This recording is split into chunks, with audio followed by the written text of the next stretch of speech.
Hello, and welcome back to the NoScore Review Show. I'm your host, Nick Green, and once again, for the fourth time in a row now, joining me is Scott Milne. Welcome back, Scott. Hi, Nick. You're on Always a hot pleasure streak. To be here. I like it. So we're doing good. It's the Nick and Scott show for the right, past little bit, or maybe just April has just been kind of like your Scott block. So the Scott block, exactly. Yeah. We are here to review yet another Star Wars thing.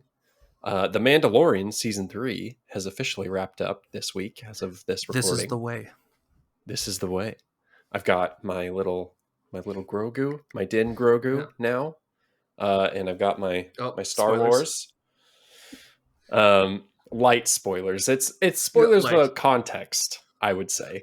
I mean, I don't know about listeners for this show, but definitely for your casual viewers, that's still Baby Yoda, which is just like... Well, I mean, yeah, exactly. which just gets farther and farther from the truth of it, but...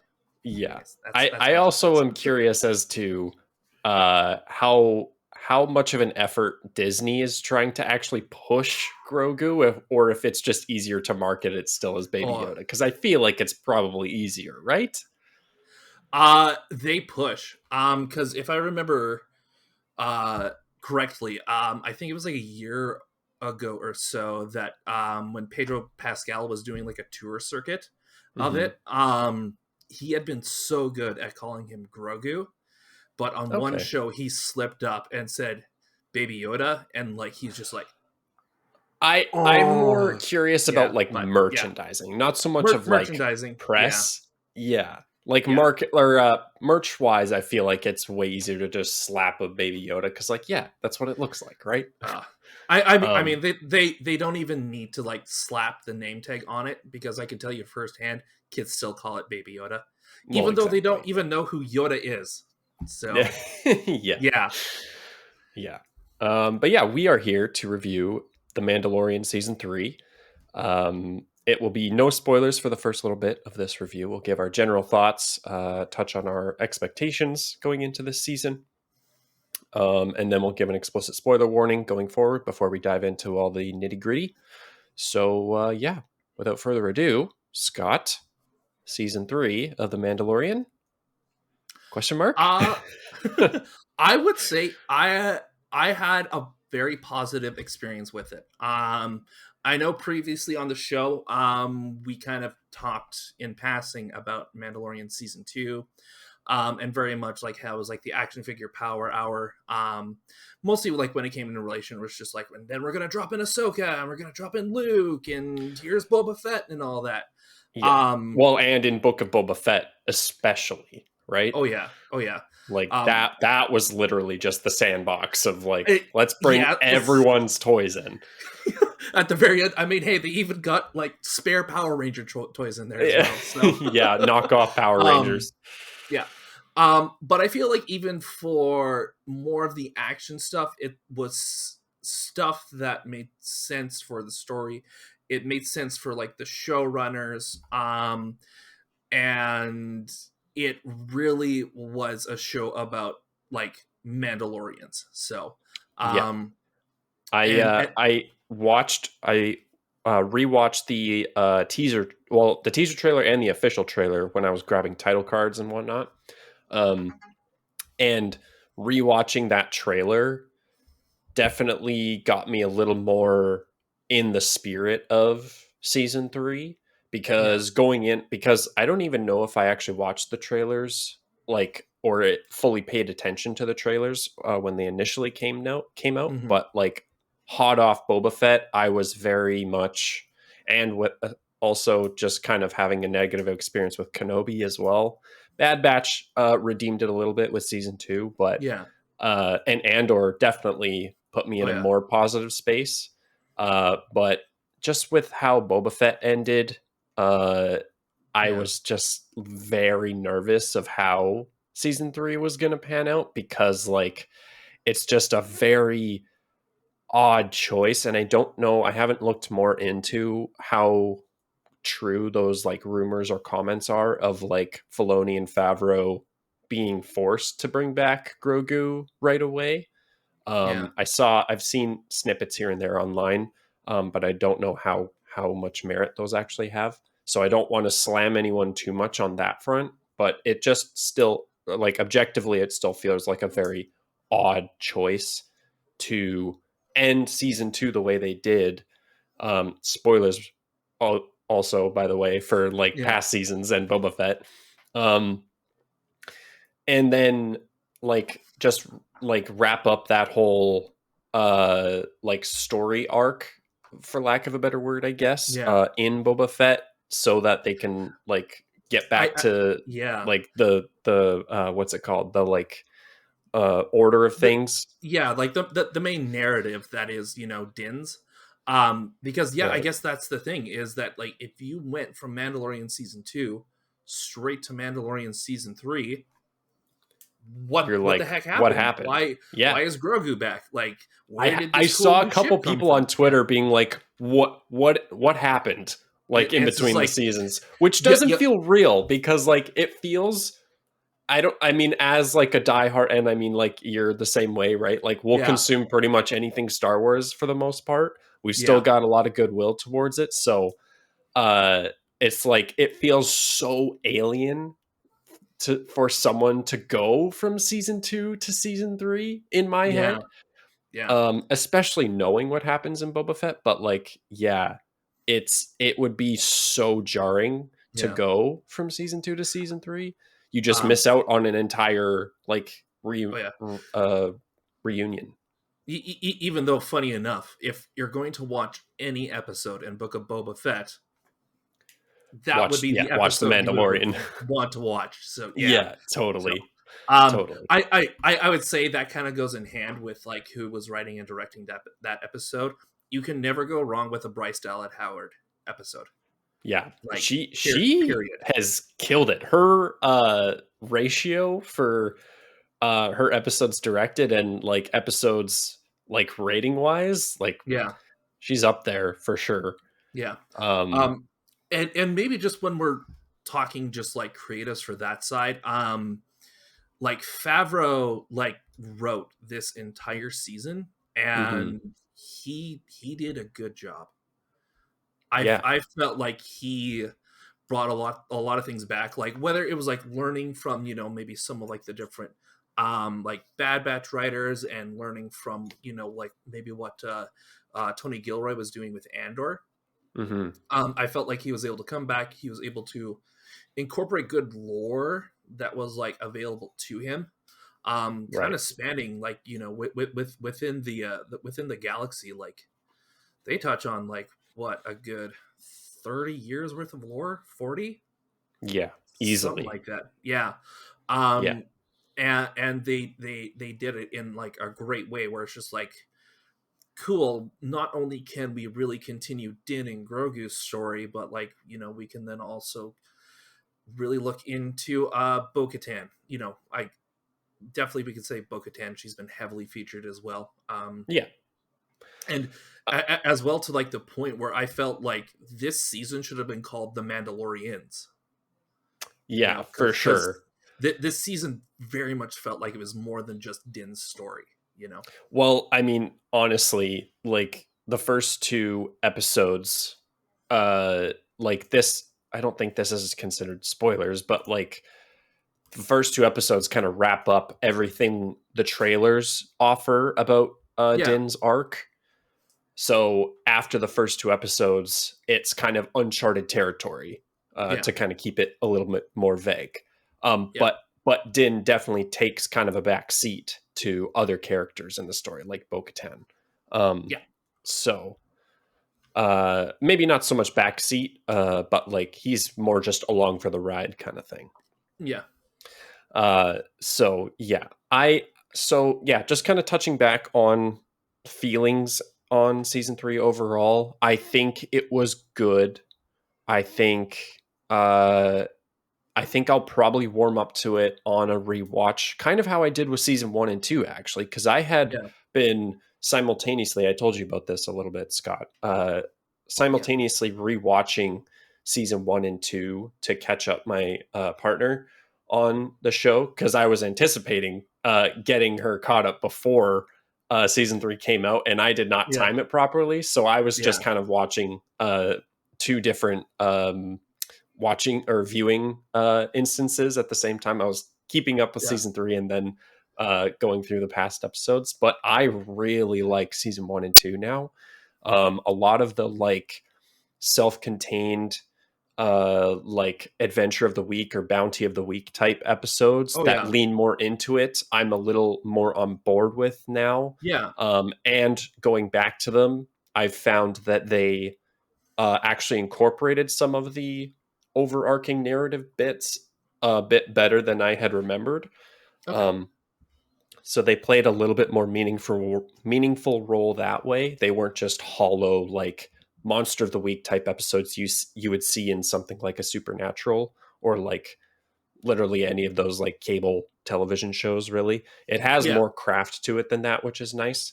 Um, but yeah, it was that feeling coming off Boba Fett that really made me nervous, and I think is also what kind of shook my brain, like just the headspace I was in while Yeah.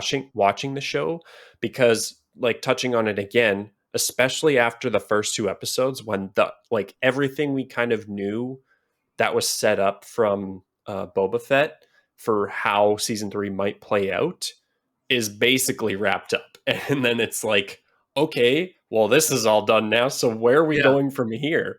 Yeah. No. Um, They so were it kind was of. a little unnerving, but I still enjoyed it. It was fun Star Wars week to week. So on that merit alone, I think they succeeded.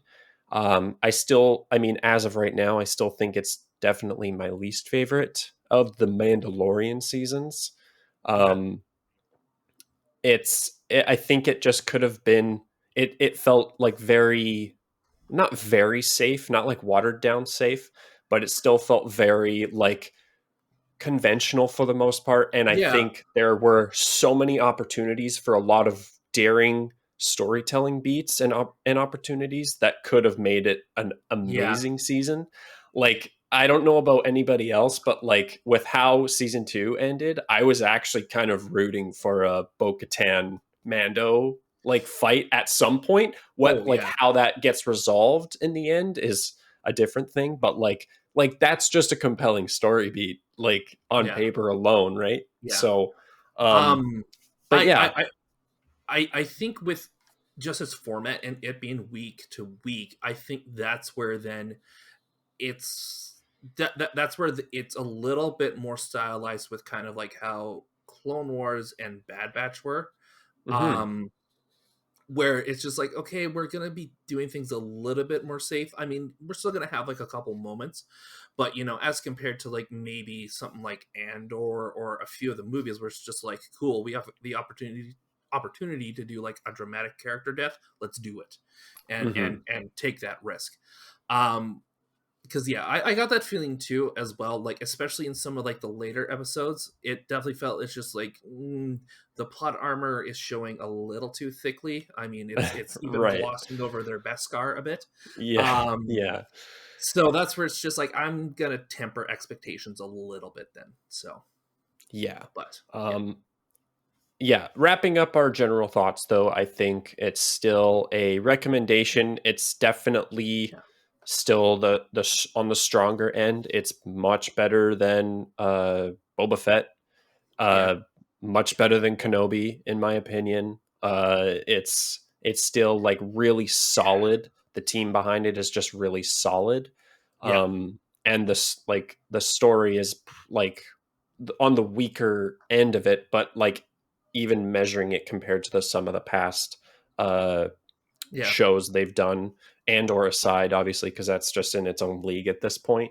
Mhm. Uh, I still think it's the strongest show Yeah. they've got. I'm really interested to see how Ahsoka weighs up against this, but I Yeah. still think I'd recommend it. Yeah. Um, The one thing I'm curious about, like just definitely coming out now in 2023 compared to, our, I guess it's 2022, 2021 shows, is that Hmm. those shows were being made and produced, during the great pandemic of the 21st century Right. so far. So I'm just wondering if just like, maybe just those shows reverberated that way, if That's anything, true. just due to conditions at the time, Yep, and for sure. they just had to kind of get something out. So like that's where maybe we didn't get as much good character development as we could, and stuff Totally. was just a lot more rushed through, or just pacing was just weird. Yeah. Because like we definitely are not, like, we're definitely getting some better Star Wars now, like, in the year. Yeah. So Totally. I would say my kind of like foot in the sand right now, or line in the sand. yeah, Putting my foot down, crossing idioms, whatever.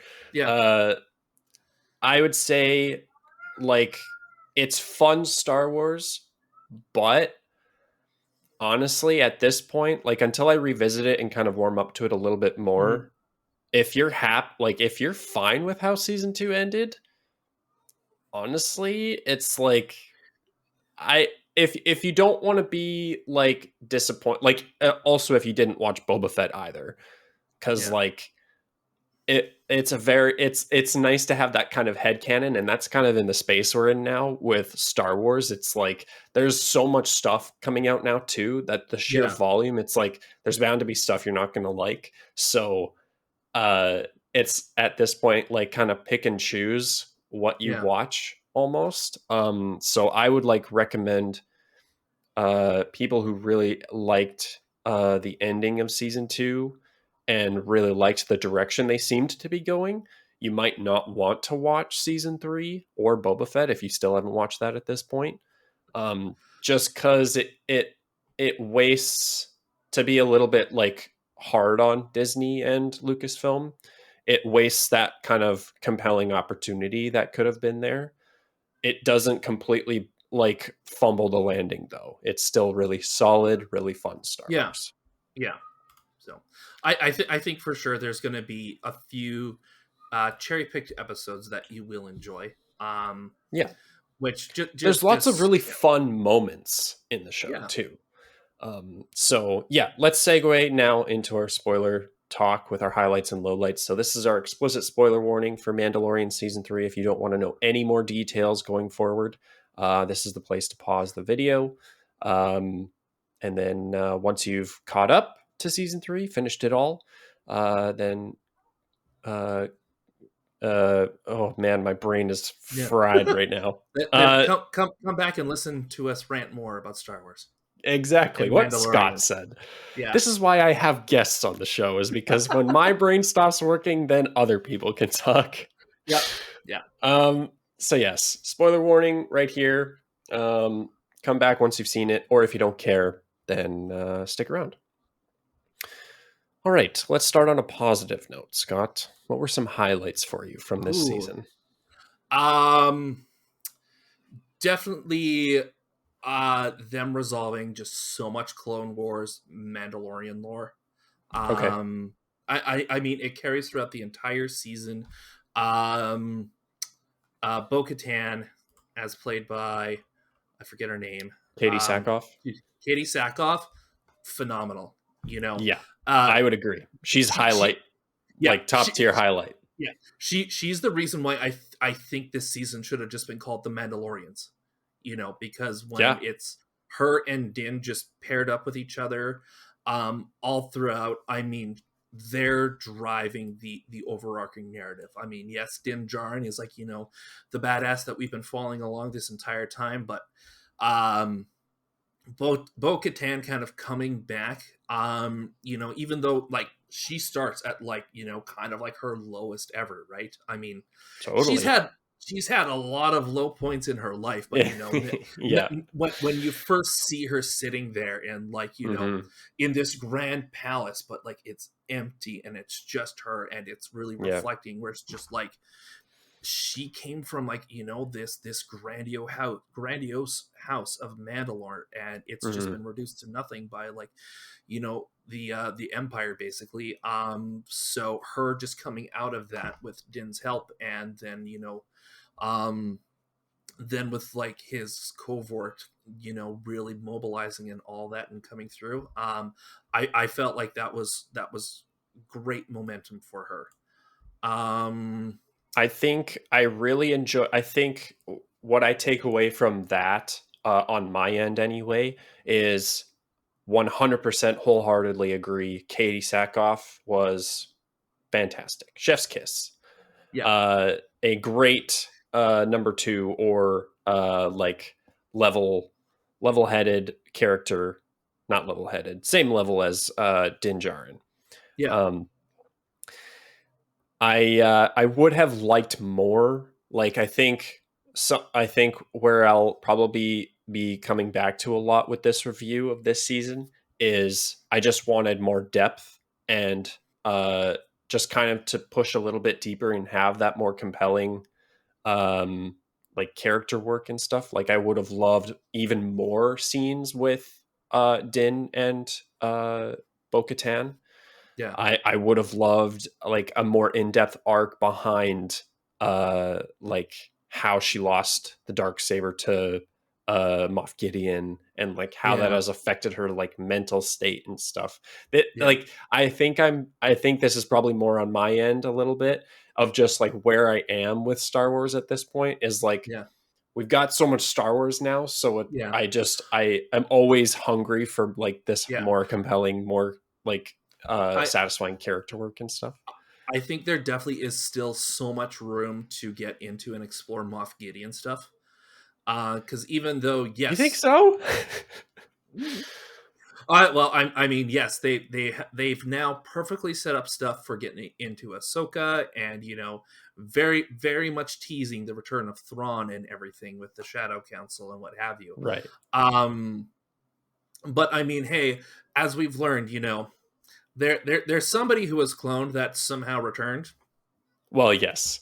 I mean, that's kind of another thing that's like so like on the front end of going into this show, there's Yeah, this like tentacle that's latched on to the front of the show of like going in, and like the way season 2 ended and the way Boba Fett ended, like man, that's affecting my mental state going into this show. And then on yeah, the other side there's another one latched on. It's like somehow Palpatine returns, so right, right, do with it and what you will, I guess.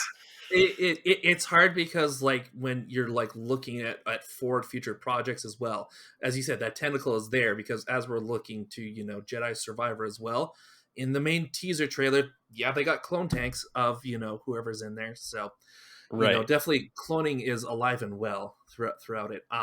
Which I mean, that was definitely one of like the sub narratives throughout.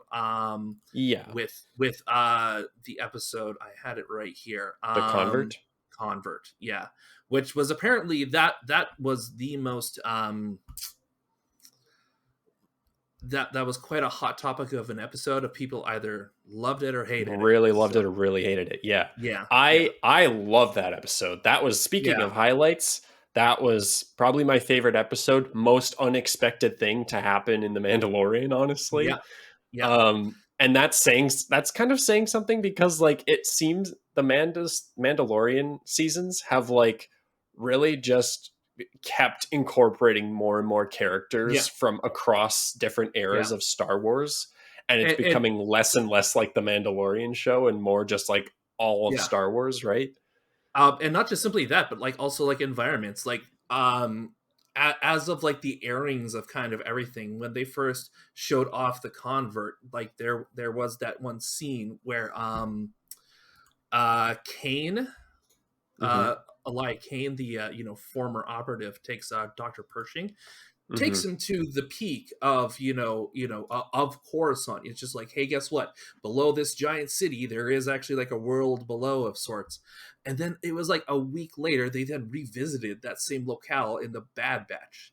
So Right. Yeah. um, Yeah. it's not just simply taking places we've been familiar with, outside of Tatooine. Tatooine's been done to death now, Yeah. but Please stop. revisiting, yeah, revisiting some of those places because, like, even though yes, all through Clone Wars, we're on Coruscant a lot, but Mm-hmm. but at the same time, on Coruscant, it's just like Jedi Temple and Senate chambers. Yeah. Yeah, The exactly. entire rest of Coruscant, who cares about that? So that's Yeah. where I enjoyed with that episode. It's just like we got to see like another kind of fun side of Coruscant that like we haven't seen since like episode 2. You know, Yeah. um, I just loved the convert because it was so unexpected, and because it like really committed to, because like it could have been so easy, and I don't know how like writing schedules and everything lined up. yeah, And we kind of discussed this when that episode aired after we had both seen it, of like, I wonder how much influence Favreau took from Andor. Um, so that maybe he was and doing that all on yeah. his own, Well, right? I would say both that and also Jedi Survivor, because definitely with kind of mirroring Andor, where like with Andor, it's kind of showing the Imperial KGB. I forget what they're called, Hmm. the ISB, Oh yeah. and it's just like yes, no, we're gonna torture people and everything like that, comparing that to like New Republic, and it's just like, well, New Republic doesn't really have a way of like getting these old Imperial people to come back, so so we're doing something called, we're going to show you rainbow colors and do light torturing, um, Yeah. because it's just like, okay, it's it's the same people just by like a different name now. Right. But they had that. But then also in the later part of the episode when they're going to like the scoured Imperial destroyers and stuff, I Hmm. felt like that was like a good callback to beginning of sorry, Fallen Order, where like at Hmm. the beginning where it's Cal, ripping apart old like Republic Yeah. destroyers or warships, what are Yeah. called. Yeah. So I don't know if that was intentional, but it felt like good reflections of kind of like of the periods before them. So yeah, It's something the Mandalorian, just as a show in its entirety, has been really good at just tying all of this universe together and all of this yeah, galaxy together and making it feel more lived in and more connected, which has been really yeah. nice. Um, but Uh, yeah, I just loved my favorite thing about the convert, just like touching back on that real quick, is just that it was like it really committed to the slowing it down, focusing on one character, a character we barely even knew that right, was right, also on the opposite side, and just like getting in his state of mind, and right, like going on this journey of like redemption and like yeah, reform with him. um and it was like, it was so unexpected, and it was amazing, and yeah, it was like very well done. yeah, um so I really, and I mean, it wasn't even like it was completely divorced from the show. It was still really well yeah, interwoven. It like it incorporated yeah, that cloning sub arc throughout. We still got the bookends of the yeah. Mandalorian stuff on the And, either end of the yeah, episode too. as well as bringing in Kane to show that's just like, ooh, yes, like even within the New Republic, there are still those who are actually loyal to the Empire still, Hmm. Well, and it who also are plants those seeds for like yeah, First Order too, right? Yeah. true, yeah, Um, um, yeah, that was easily my favorite episode. I don't know how you felt about it when initially watching it. Did you have a favorite episode that wasn't that one? Did you have a favorite um, episode? right. I mean, it is like Convert just stuck out so much. Like I Totally. could not tear my eyes even away over to my phone. I just kept on watching through that one. Yeah. Um, for a lot of the other ones, I'm I looking at still, yeah, as much as it pained me to kind of see that arc wrapped up so quickly, I still enjoyed the first two episodes of Din redeeming himself and becoming Mandalorian yeah, again. yeah, I loved all the stuff on Mandalore. It was so cool. All of the like, so much. anytime they would like fly through the clouds and the storms and stuff, it looked so good. Some of the Yeah. cinematography in this season was really excellent. Oh yeah. Um, and just seeing the like parallels between Din and Bo, wielding the Darksaber too was really good. Oh I yeah, loved the moment with where Grogu going back to get Bo. That was great. yeah.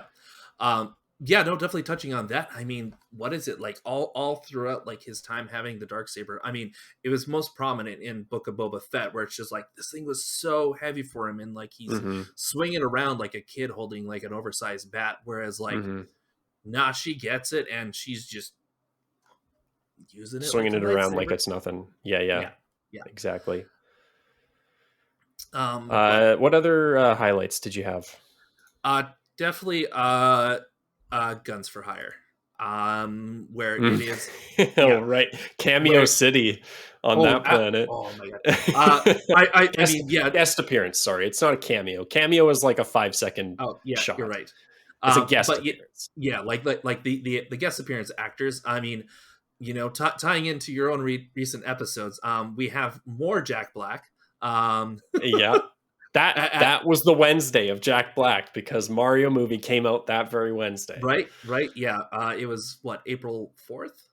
Yeah, 5th. April 5th. Yeah, April 5th is Jack Black Day. So, Yeah. um, but it was great seeing him, and I was not Lizzo. prepared for Christopher Lloyd Well, at and all. Christopher Lloyd. Yeah, yeah, yeah. Like him There were three popping up, big ones, and but two for Scott. yes, He didn't even recognize Lizzo when she was I on screen. know. I don't know He your was kid's busy popular oogling over music, so Jack Black, which I I mean, was. I also just want to say, like, it was so hard for me to be convinced that he was a Star Wars character Oh because yeah, I was just like, dude, that's just Jack Black, man. yeah, I'm yeah. not watching a Star Wars show right now. Like, I'm Right, completely taken out of it. because buying into his backstory, that it's just like I'm a reformed Imperial It's communications nice that it was officer. Yeah, connected to the whole convert like storyline and yeah. everything, but like, I mean, Just it's Jack Black, man. yeah, yeah. That beard is Um, gonna take people out of the show yeah. alone. Um, that's where I found Christopher Lloyd's ultimately was like a lot cooler, because it's just like, well, yes, Jack Black, former Imperial, which is what we're dealing with, but hey, how about a former separatist, right? Yeah, Where yeah, it's just like coming back to like, obviously, if you follow along with like so much of like the galaxy and stuff, and just what happens from the Clone Wars, to like post Empire, it's just like, hey, guess what, in a way separatists were right. So yeah. for him to just coming back and just being just like, no, I still want to make people pay, because like they never got it right. Right, And it was great to see those old Clone Wars battle droids as well. totally. So Yeah, battle droids, super battle droids. That yeah, was awesome. I also just liked that episode. I liked the buddy cop dynamic that Bo and yeah, Din had. That was yeah. great. That was so good. She was always those more diplomatic routes, and he was very much the bad cop. He So was bad cop. Yeah, yeah.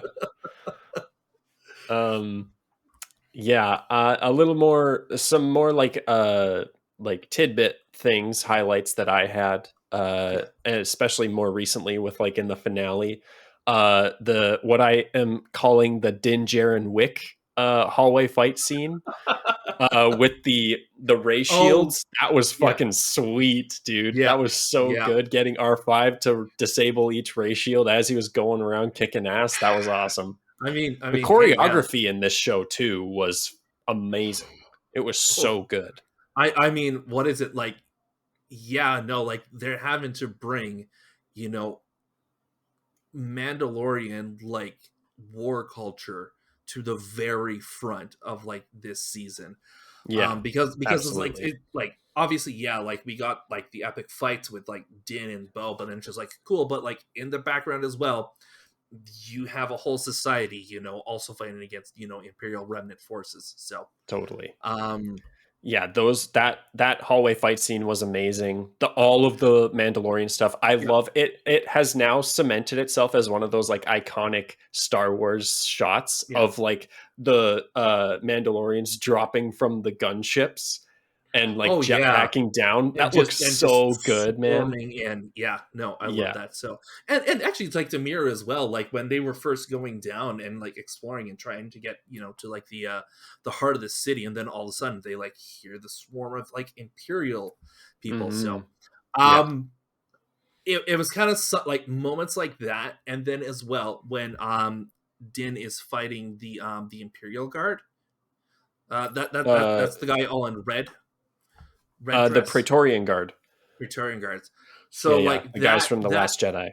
and the jetpack fight, I felt like that was, maybe Favreau and some of the teams saying it's just like, we're gonna do better than the Abrams teams. Yeah. So Yeah. because I mean, because I don't know. I mean, say what you will. We won't get too off track with sequel yeah, talk, but yeah, like, I mean, I think the choreography in the sequel fights were pretty solid, pretty good. Um, I mean, I just think they used them excellently. I thought they were really in really cool. Mandalorian, absolutely. I Their felt like, theme too, that was a highlight in and of itself. The theme when the Praetorian Guard show up and they oh yeah, off what's his name? Paz Vizsla? oh yeah. I mean, That was yes, like the only death of the show too. it was. I But mean, it hit. It it hit was hard. good. And Yeah, it's so funny when that happened and he was like, there's too many of them. Get out of here. And then he just destroys all of the freaking stormtroopers. I'm like, yeah, what are you talking about, dude? You just fucking dealt with them like single-handedly. There's no yeah, problem. But then the guards show up and I was like, oh, okay. yeah. Well, So yeah.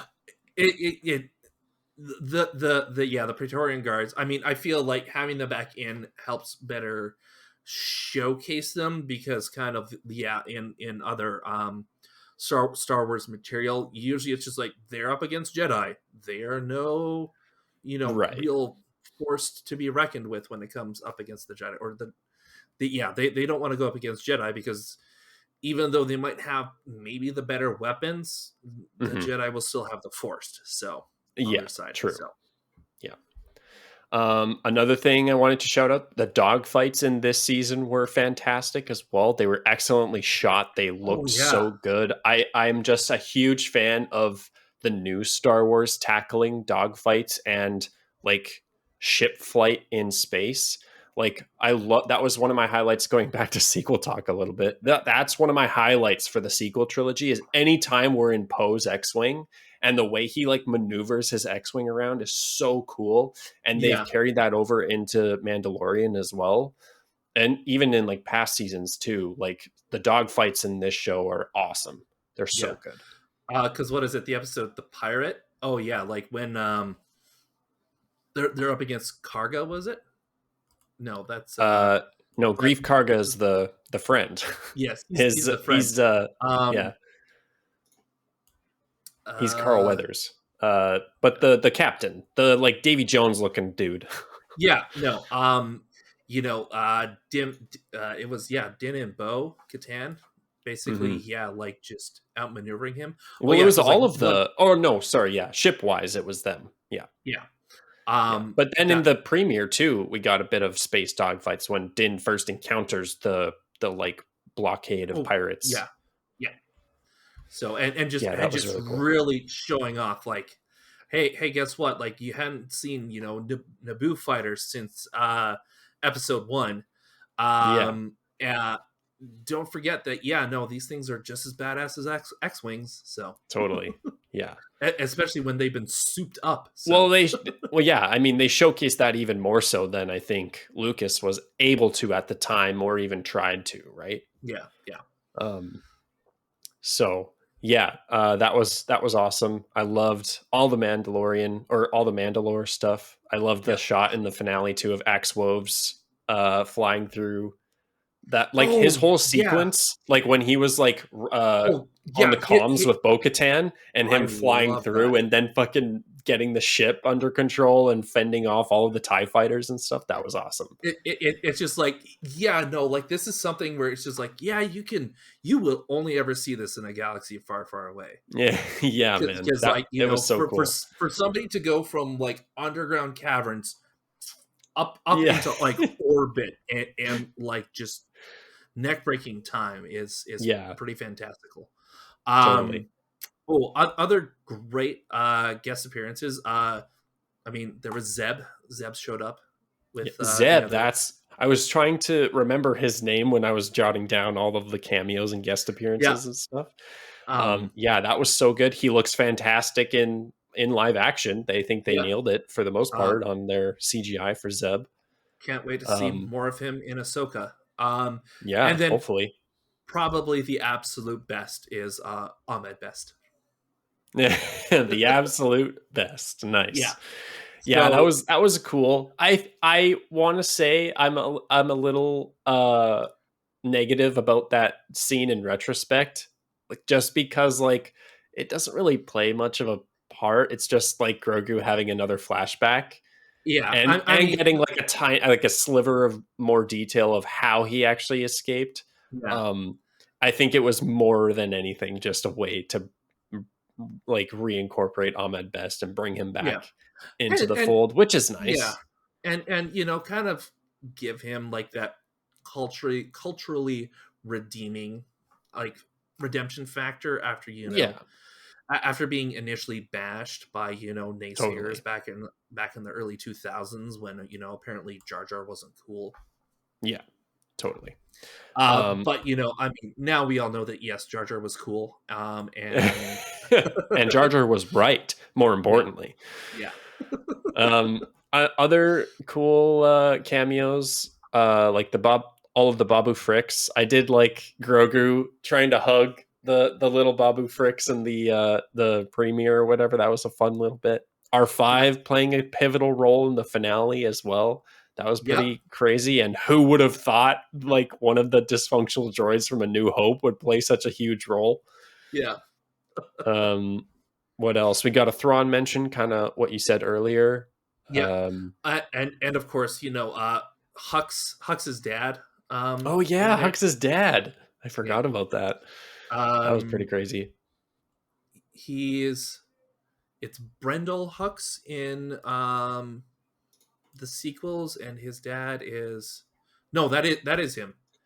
Brendel Hux is the one that we see in Mandalorian, and then Oh, okay. it's Yeah, they never actually say General Hux's first name yeah, everybody in the just calls him sequels. General Hux. So, Yeah, um, but him being there, and then yeah, teasing Thrawn. I mean, Thrawn's gonna be big in Ahsoka, but we'll leave that yeah, for the Ahsoka podcast. So, exactly. Yeah. Um, we're getting close to the hour mark, but do you have any lowlights you wanted to touch on for this season? um, yeah, I would just say, kind of going back, just with them maybe playing those safer beats with things. They gave Clan Din, we'll say, kind of like the happy ending one. And it's just like, okay, yeah, no, I get it. They kind of can now That just. fucking transition, man. Oh, I know what it's do you Star mean? Wars and it like gets real cheesy and hammy sometimes, but like I Yeah, was not expecting that at all. I lost my shit when that little like it zooms in yeah, on yeah, Din and Grogu. Oh yeah, man, that was so funny. yeah. Um Um, that's kind of like almost a bold like way to end it or to cap off the season. yeah, Like that reads to me like we don't really have any plans for a future Mando season right now, right. so we'll just put it on the And back burner for now. and especially especially specifically with Din Djarin and Grogu, Hmm. they did good with like closing off. Like, it's just like, yes, the planet Mandalore and Mandalorian society has been reformed. Where it can Hmm. kind of go from here is an open book. It was never Yeah. touched on in the sequel trilogy, so Yeah. we have all the space in the galaxy we need to like have fun with them if we're going to be coming back. Hmm. I'm half expecting us to see maybe a character or two come back in Ahsoka. But definitely when it comes to Yep. Din and stuff, it's just like, looks like he's happily retired. I mean, yes, he's taken him on like as an apprentice and everything, but Hmm. it's gonna be a long time before Grogu can do more than just use force powers to navigate around in combat and stuff. So Yeah. Well, and I don't know what the over under is on the likelihood of seeing a like older Grogu, like whether they want to. I guess it might just boil down to whether they come up with any compelling story for like an older yeah, Grogu. Personally, I'm okay with him staying a baby. I don't really need to see more. of Yeah. like Grogu's life, especially considering it's bookended between Return of the Jedi and Force Awakens. So like there's not really much wiggle room. Yeah. Um, so yeah, I like, and honestly, just kind of touching on that, like if we didn't get any more Mandalorian in this capacity anyway, like if we got like a game or something, that'd be pretty cool. Yeah. Or if he showed up in like future shows Yeah. in like Bounty the Hunter next couple 2. years. There we go. Yeah, I saw people on Reddit asking for that now. Um I am honestly pretty content with them just leaving it here because Mhm. I always want more new uncharted territory with Star Wars Yeah. at this point. I appreciate the like callbacks and the tie-ins of like characters we know every now and then, but like Yeah. I feel like especially given the track record of Disney, more often than not, it's misses over hits. Yeah. So I personally I think it works way better when it's these Yeah. uncharted Um characters and stories. and with like how like Bo and the armorer sent them off, it's just Hmm. like, okay, you guys, he is your apprentice now. He is like also your son and all that. You guys can now go forth and you can protect him on his adventures now. They Yeah. did that, and it wasn't just like, okay, but now you guys got to stay here and help us, rebuild the society. It's just like, no, like Bo and the armorer can more so take care of that. Like they're the ones who are maybe a little bit more concerned about Hmm. that. In which, as well, who's the armorer still, right? Like So something that still. brings up a bit of a question too. The second last episode is called The Spies. Are the spies supposed to be like the ISB and the Imperial remnants? Or like, because I Uh, totally, they kind of, it felt like personally anyway, and I think a lot of people like online echoed this a little bit. It yeah, felt like the second last episode set up like Axe Wolves and the Armorer kind of could have been a little suspect, yeah, but then they're just not. no, So maybe like I don't know what goes into naming the episodes on Disney's end, so that yeah, might have been an afterthought. But like it just felt kind of weird, like yeah, a weird like title for that, especially when it wasn't really that obvious. yeah, And then especially because we didn't get that like resolution of like someone in the Mandalorian ranks is a traitor or whatever. yeah, yeah. So I mean, yeah, like when you see that title, you think, oh yeah, no, something is going to go down, totally, amidst the ranks of the Mandalores. But if anything, it's just like, no, you see them kind of get stronger, like yeah, as as their different tribes and stuff. So, right. but then it's just like, yeah, no, like the only sort of like spies or like cloak and daggery sort of stuff is just imperial things that were already more or less being set up there that are just now kind of coming to fruition. So, Hmm. um, yeah, A couple other lowlights for me. I wasn't crazy about Moff Gideon coming back in the way that he came back. I do love me some Giancarlo as much as the next person, but and I mean he definitely like uh, was like having a grand old time in that role, and like yeah, it was fun watching him. But like I didn't really need him back, at least not this soon.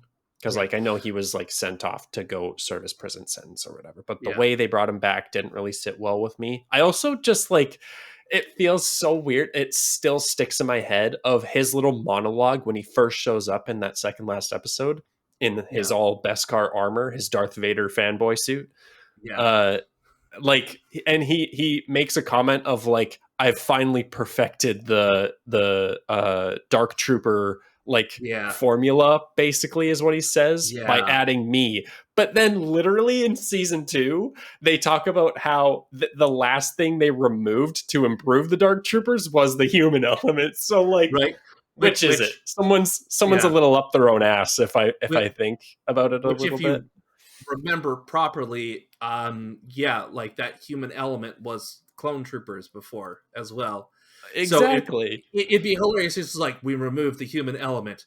Now we're gonna add it back in, and now it's gonna be clones of me. So Yeah, it's just it's like so weird. So there's like we're a couple little like writing holes there, I find. yeah, Yeah. And then just overall, kind of what I touched on earlier.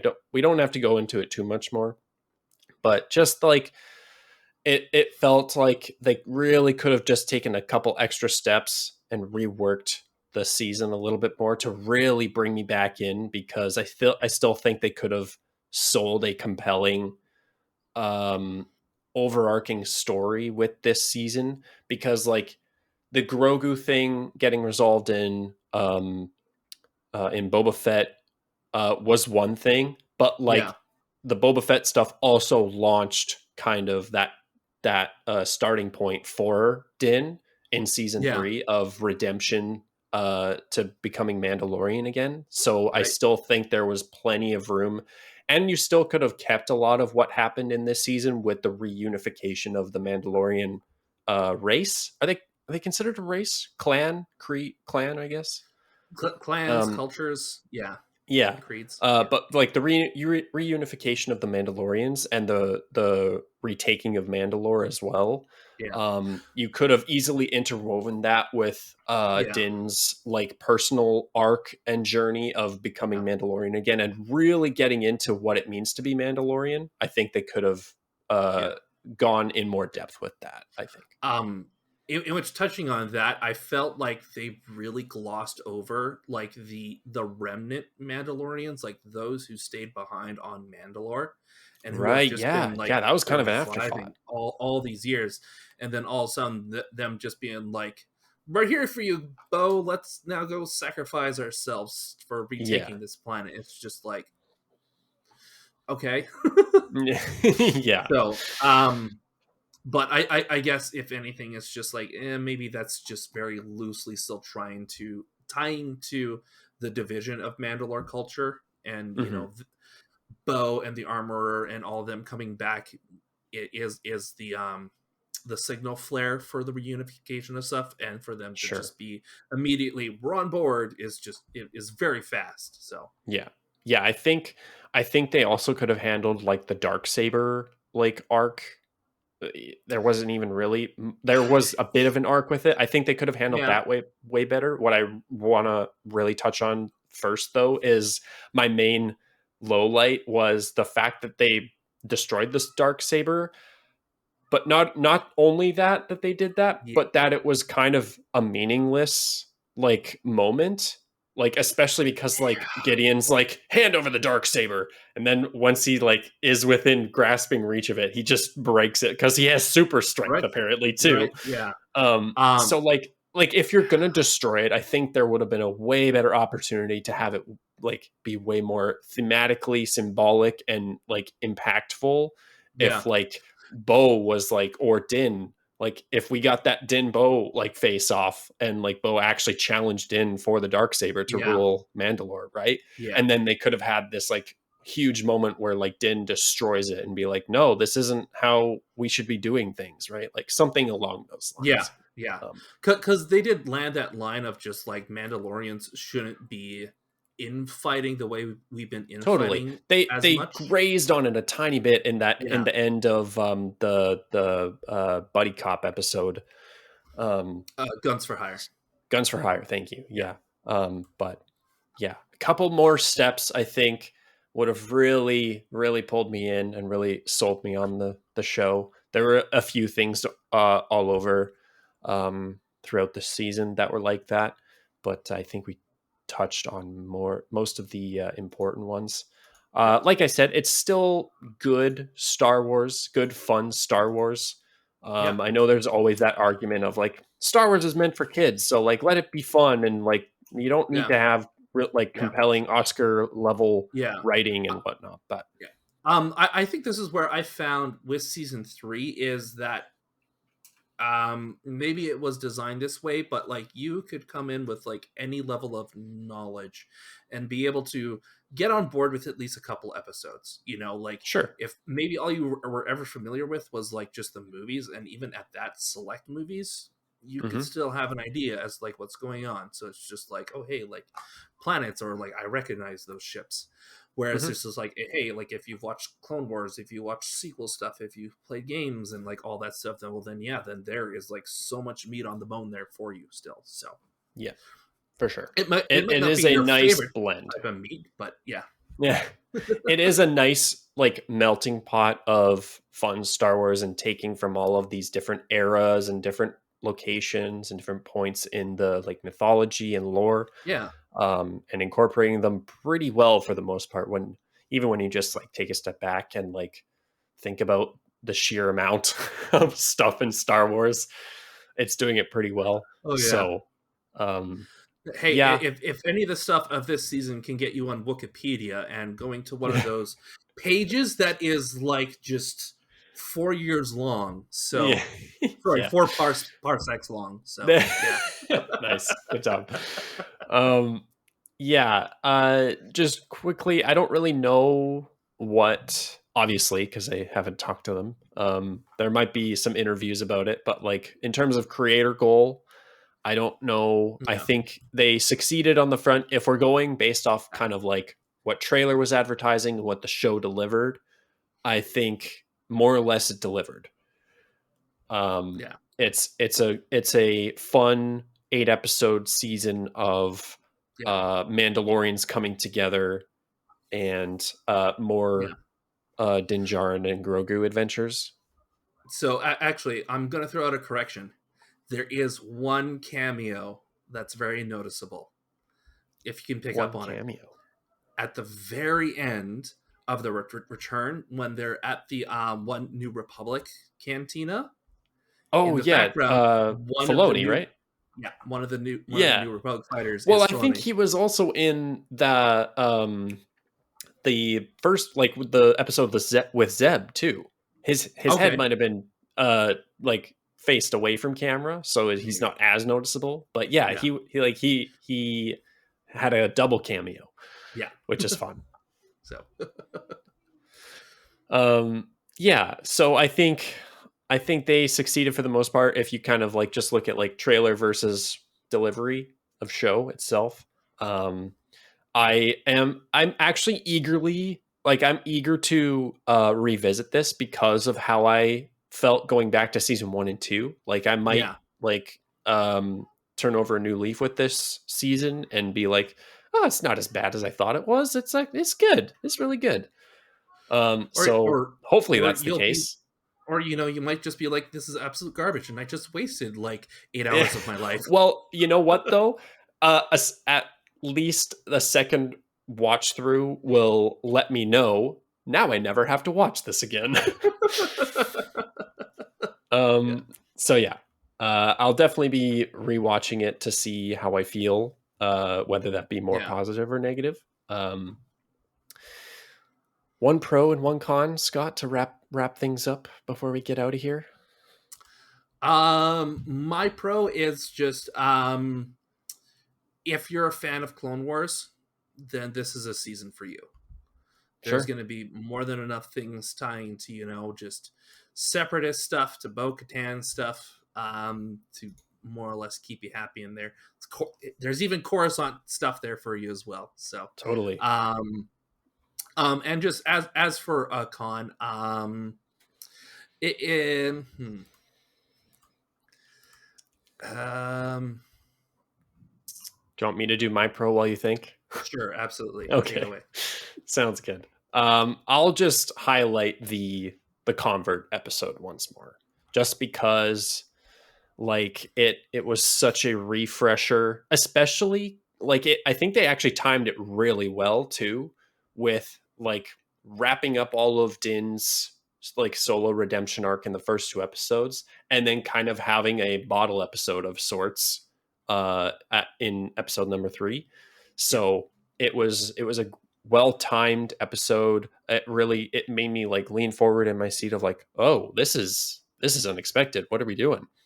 And they delivered. They like committed to that bit of like just going full like character episode and like seeing a side of the like Star Wars galaxy we haven't seen before, which is you would think easier because of the sheer amount of things in Star Wars, but like yeah, we seem to be retreading a lot of ground in case the repetitive Tatooine visits weren't evidence enough for you. right, yeah, So yeah, that was my highlight for sure. Just episode 3 was fantastic. You can almost like watch that on its own. Like I would honestly say like check out episode 3 at the Yeah, very least if you don't watch yeah, any other episodes. Like you'll have the bookends of the Mando stuff, which might like throw you for a loop a little bit, but just yeah. focus on the meat and potatoes of that episode. And I think you'll, if you liked Andor, the convert is for you. It's right up your alley. Absolutely, absolutely. So, So, yeah. I guess coming back with my con then is just with how they just had to kind of just rush over some stuff in the finale with the return, with kind of just Gideon becoming a little unhinged, and it's mhm. just like all your plans came to ruin, but what really were the full intention of your plans? It was just to get the Mhm. force in you. Okay, so Yeah. it Yeah. seemed like you were doing a good job sans force. So Yeah, yeah, exactly. Yeah.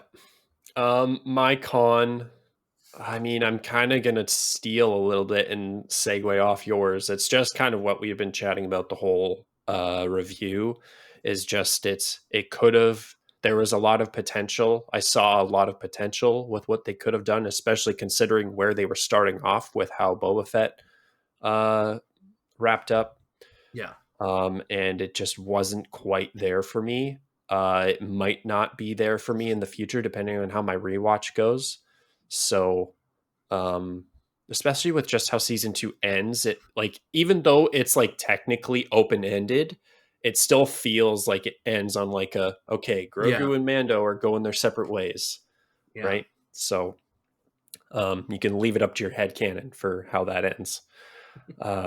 So yeah, not quite what I was hoping for, but at the end of the day, still pretty good Star Wars. So I think in terms of recommendations, I think we probably would both recommend it still. We are yeah. diehard Star Wars fans. So if you're a diehard Star Wars fan and you haven't watched this already, then what are you doing? You're not a Get off true your Star butt. Wars fan. Yeah, um, yeah, I would still recommend it. It's it's still really fun Star Wars. So um, yeah, I think anyone who is a little sour on like kind of in like the camp I'm in with how Boba Fett dealt with Mando stuff, um, then season 3 might not work for you. So yeah, just know that going in at the very least if you aren't or if you are going to watch it. yeah, But if you aren't, then like we said, check out the convert at the very least if you enjoyed Andor. So yeah, yeah, that's kind of where we're going to leave it for this episode of the No Score Review Show. Scott, thank you so much for joining me once again. More Star yeah. Wars stuff. Heck yeah, I'm always here for it. Episode number 4 in a row. Um, so yeah, where can the people find you? As always, people can find me wherever you can type in Scoptimus7. I'm sometimes on Twitter, and I'm usually funny. And as well, got YouTube and a Twitch channel. I sometimes do stuff on there. It's been a while. And if I'm going to recommend anything, I recommend going to the Out of Focus podcast and checking out Nice. Nick and mine's review for Michael of Mandalorian season 1. So It's a review slash like season breakdown yeah, walkthrough, whatever yeah, you want to call it. It's like season 1 explained, kind of. yeah, So yeah, if you want to go check that out, me and yeah. Scott, that was our first episode of the Out of Focus podcast that we True. did. When we did our official rebranding and everything Right. way back when. When we decided we didn't want to be comic nerds anymore, and we wanted to just be we wanted to be we Star wanted to be Wars and movie movies nerds. nerds. Yeah, Yeah, yeah. Yeah. So yeah, you could go check that out. It's a lot more unhinged than oh the yes, No Score Review Show is. yeah, yeah, So just be ready for that. But yeah, you can stay tuned wherever you're listening to or watching this episode of the No Score Review Show. I have another Star Wars thing coming out soon. I'll be playing the first hour at the very least of Star Wars Jedi Survivor on my gaming channel at No Score Plays. So if you want to go check that out, you can. you should I also will. subscribe and hit the bell. We get You said notifications it, when he not has me. new videos going up. So Yeah. yeah. My gaming channel is primarily indie games, but I still play the occasional big AAA release. So if you're into that type of thing, you can go check that out. I will possibly be doing a review show for it as well, depending on how schedules and everything line up. So be tuned for that. Otherwise, I've got more reviews coming down the pipeline. Guardians of the Galaxy Volume 3 will be coming out like relatively soon in the next couple weeks. And then I've got some like spooky episodes coming out. I've got a review show for Beau is Afraid.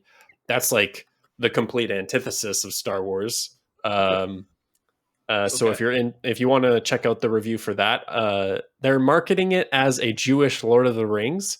So I'm just going to lean into that. Okay. But if you're a fan of Ari Aster, then that's right up your alley. So I've got a review show coming out soon for that. If you haven't already checked out past Star Wars review shows, NoScore review shows, I've done one, much to your surprise, I would assume, with Scott on The Bad Batch Season 2 and Andor as well. So if you haven't checked those out, go check those out. And then, yeah, otherwise, you can follow me on all the socials at NoScore or at NoScore Plays or at NoScore Reviews. And yeah, Scott, thank you so much again for joining me. Thanks for I'm having sure me. there'll be more Star Wars for us to review in the future. Yeah. But yeah, until then, we will see you all on the next review. Bye bye. Adios.